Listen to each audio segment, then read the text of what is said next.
In today's video, I'm going to teach you how to create your first Framer plugin. This easy installation guide will walk you through the steps to get started in just 5 minutes.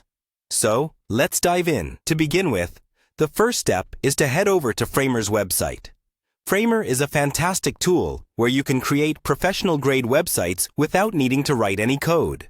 It's especially popular among designers because it allows them to bring their creative ideas to life with ease. So, open your favorite web browser and navigate to the Framer homepage. Once you're on the Framer site, the next thing you'll want to do is log in. You'll find the login button prominently located on the main page.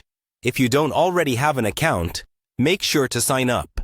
It's a simple process, and having an account will allow you to access and manage all your projects effortlessly.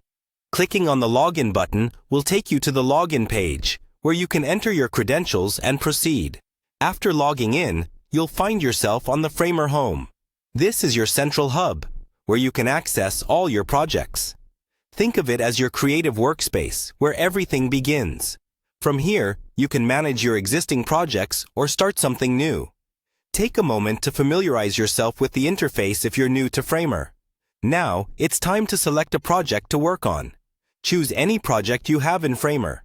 It could be an ongoing design or a fresh new idea you want to explore further. This step is essential because the plugin you'll be creating will be for this specific project. So go ahead, click on a project and open it. Once your project is open, you'll want to access the menu.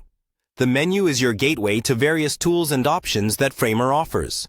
You'll find it in the user interface, easily accessible but neatly tucked away to keep the workspace uncluttered. Next, find the Plugins section within the menu. Framer's plugin feature is powerful, offering you a way to extend the functionality of your designs.